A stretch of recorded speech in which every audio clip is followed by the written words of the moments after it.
5-7 is the worst record that I can remember Miami having in football during this entire generation, going back a couple generations, right? To the late 70s? 5-7, Randy Shannon's first year. Okay. 6-7 was Al Golden in 14. Yeah. I mean, 5-6, Butch Davis in 97. And then, past that, you're going back to Schnellenberger's first year in 79 was 5-6. Yeah. So basically, with the loss in a bowl game, it's on par with the worst seasons. One game under 500. There was a 5-7 in there, but generally the same neighborhood. Mm-hmm. Considering the circumstances that I know of in just about all of those seasons, would this be a worse situation because there weren't those type of NCAA issues this season like there were all those other times? Yes, you had a perfect situation and you pissed it away. I mean, I said it at the top of the video. Manny Diaz came in beating his chest with bravado. You say, the ACC Coastal is, that is the floor for this ceiling, or for the season, excuse me. Miami has the talent to challenge for a college football playoff spot this season. Those are Manny Diaz's words. This year, you have a pillowy soft schedule. You have 5 rebuilding teams. You had, just a tailor-made 10-win season, just tailor-made. And 6-6, or you lose a bowl game, 6-7, is quite poor. You could easily make the argument that is the worst performance relative to the expectations and the scenarios and situations surrounding a Miami Hurricanes team since that, Butch Davis 5-6 in his third year, but that was the year that sanctions really, really hit, and scholarship restrictions and everything. It is a very easy path to say that. And yes, you're going to have people who are going to say, but Miami is 4 plays away from 10-2. Miami is also 4 plays away from 2-10. Central Michigan, a couple plays go the other way, and Central Michigan won their division. That's a rebuilding team. You count that as an easy win. That ends up being a tough win, but they win their division in the MAC. You know what I mean? You look back at that, you say that's one of the better wins that Miami had this year. Honestly and truly, that and the Virginia win, probably the 2 best wins on the record this year. Louisville goes 5-3 in the ACC. You beat them, But it's an easy path to see. Some of these games where Miami eked it out could have gone the other way, including that Florida State game, which, like I said, that was a crock potting. Shout out to the solid verbal. It was, percolating for a while, and then you hit a couple shots, and then, okay, cool. Like, you go to work, and 8 hours later, your chili is done in the crock pot because it's been cooking all day. But man, it was tight there for a minute.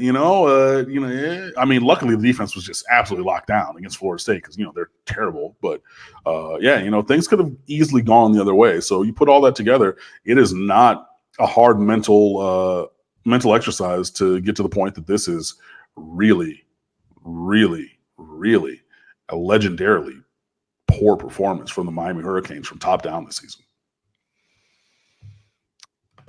I think back to some other contributors, some other guests that I've had on that cover programs that have been in a malaise for a period of time, whether that be at Tennessee, Texas, elsewhere.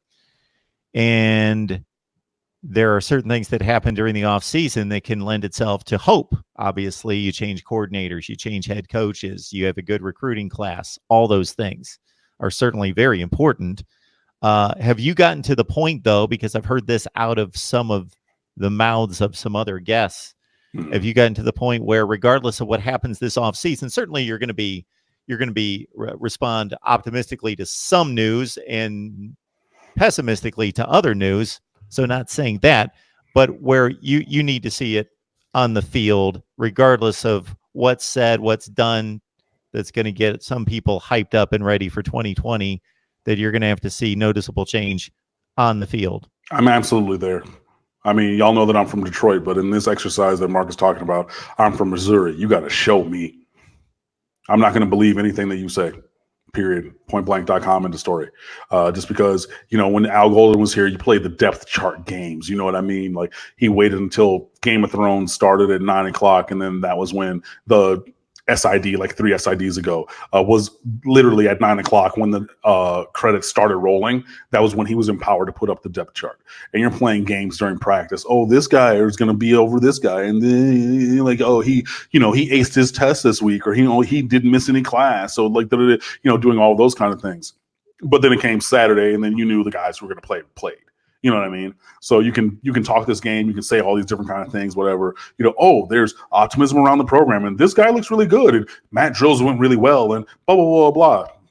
I got to see it, And again, I am of the mind, excuse me for tripping over my words, that if Miami does what Miami needs to do, that Miami can compete with anybody.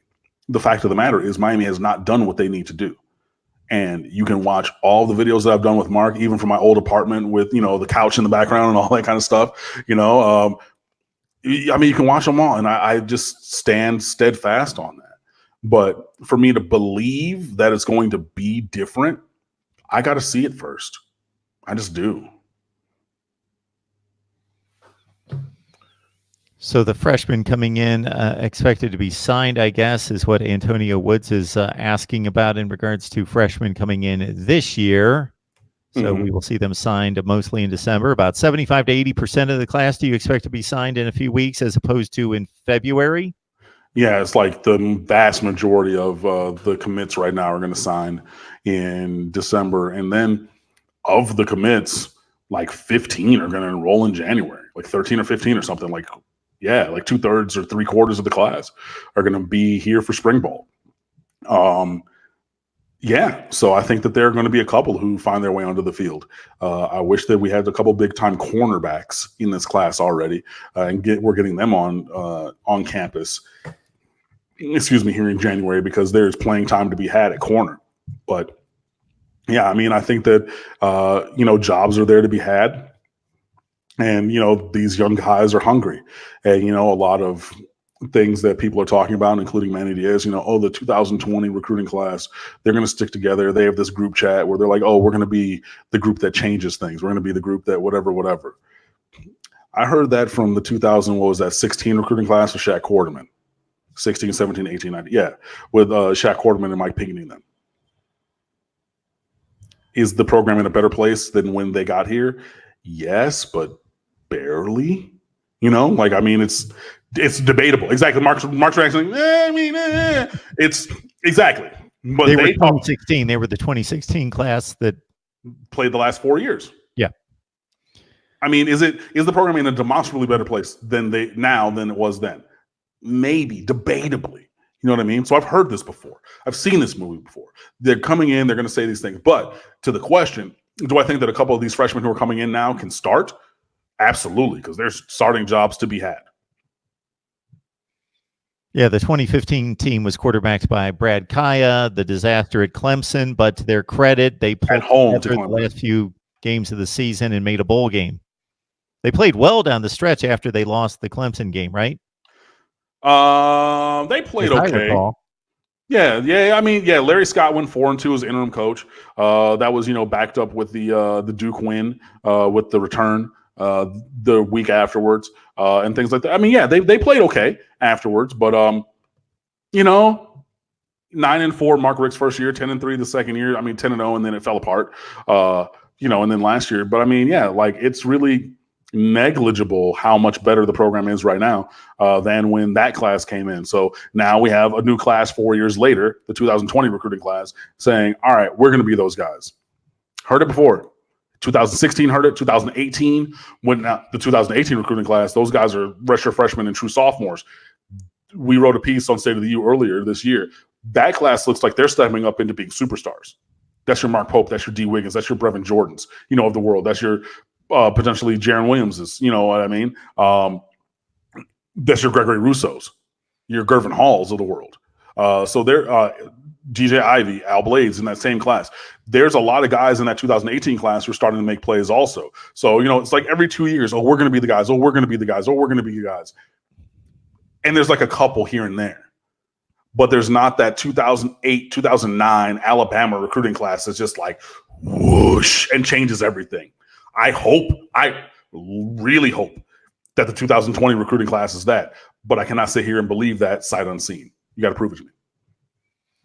I sat there watching the bowl game against West Virginia at the conclusion of Mark Richt's first year thinking, I wasn't thinking, oh, this thing's taken off and they're going to be one of the elite top 4 or 5 programs of the country. But I thought, this is Mark Richt. He's got Miami talent. He's a Miami guy. This is a good fit for him. He doesn't have the reputation of working too hard or anything like that, but he's a great face of the program and has all this credibility. I thought we're going to see a string of 10-2, 10-2, 9-3, 10-2, maybe 11-1, 9-3, 10. And this was just going to go on for as long as they wanted him around, and he would stick around. And that was going to be Miami football as I watched them dismantle West Virginia to finish 9-4, and I think win the last 4 or 5 games of that year. Mm-hmm. And then went to win the next 10 and to start 2017 and had the longest winning streak in America. We're number 2 in the country, had a real tangible argument to be number 1 over Alabama after beating Notre Dame the way that we did that weekend. November the 11th, that was Veterans Day weekend. Had a real argument to be the number 1 team in America. Honestly and truly, go back. No. I'm smiling because I can't recall all the scores and where I would have rated them, and I'm sure I did have a top 25 at the time. But that was after Virginia Tech the week before. It was an 8 o'clock game. That was the 41-8 Notre Dame. And I know people are like, Cam. No. That week, not saying any other time, literally, because, there was nothing like 10-0. There was nothing like, there was no real thing. But that one week, Miami had and actually got votes as number 1, but had a tangible case to be the number 1 team in America. And then shout out to Chinua Achebe, things fell apart. That's just where we are. But things need to change. And before I believe that things are really going to be demonstrably different, I need to see it actually happen, and hopefully it will. But unless I see changes, I don't see. Because if you're talking about the play calling, how's that going to get updated? If you talk about how Manny Diaz is running the show, I said this before, where's his professional development? My first year teaching, I didn't even have a bag to put my metaphorical tricks in. Manny Diaz is there. Who else on the staff has been a head coach? Dan Enos, okay, and Todd Stroud. That's it. Who are you leaning on? Who are your analysts? Who are the guys that you're calling to help you be better and do better? Because again, Miami's lost after the bye week all 3 times this year. Manny Diaz has openly said he's changed up the bye week schedule every bye week to try to improve the performance. You lose to North Carolina by 3, you lose to Virginia Tech by a touchdown, then you lose to FIU for the first time in program history. So literally after every bye week, the performance has gotten worse and worse and worse. And that's demonstrably proven by the scores and by the actual engagement on the field. So where are you going to get better from? How? Not just by hoping and praying about it. There has to be actual work done. So what work are you going to do? Who's going to do the work? Who are going to be these players who are going to step up? Where's the offensive line going to come from? Because if the offensive line is that problem, where's the development? Where are the additional players? Where's the talent? Where's the proper utilization? Where's it going to come from? And you're losing Pinckney, you're losing Quarterman, you're losing Finley at that second level. Who are all the guys who are going to step up there? Gilbert Frierson, who said, keep your negative comments to yourself after losing to FIU and losing to Duke. Sorry, buddy, but negative play gets negative commentary. Sorry. But is he going to be your game changer there? Are these linebackers, Sam Brooks and whoever plays next to him, are they going to be your game changers? Are you actually going to close? And I don't think so. But are you going to close and get a Justin Flo? You're going to start him next to Sam Brooks? You're going to put an Avery Huff out there? Like where? Who? I want to know. Coaches, players, scheme, deployment, development, alignment, assignment, technique. Where are these things? Where? How's it going to be better than this? And it's not just going to happen by osmosis. What is the work that's going to be done to improve this team and its performance? Kim Underwood has a number of professional obligations, both at State of the U and running a major site there for SB Nation and otherwise. Donates his time right here at Mark Rogers TV, the voice of college football, for our weekly Miami talk. So please contribute as you see fit, as he supplies value beyond what I can describe. You guys are here to see it and hear it each and every week. We tapped out at around 300, or I should say topped out would be more accurate, at over 300 on the line. So just imagine if you guys went out there on social media and talked to your family and friends in person and said, hey, we talk Miami football. And if, hey, you love Georgia, LSU, whoever you love, we got all sorts of college football fans on here. You don't have to like Miami, and you guys talk college football and listen to Cam's insight on the Canes, the ACC, and the nation, depending on our topic and what happened that particular week. We'll be back next week to talk the bowl game selection, and as we get closer to National Signing Day as well. Again, we're topping off near the end of the show, so many of you have joined us late, so just wait for the video to post, and you can watch it in its entirety and check out the live chat as well while you're listening and watching. Cam, State of the U. I see the Canes are playing basketball right now, correct? Yeah, that's why my head keeps turning, in case you guys were wondering. They're up 9 late against Illinois in the Big Ten, or ACC Big Ten Challenge.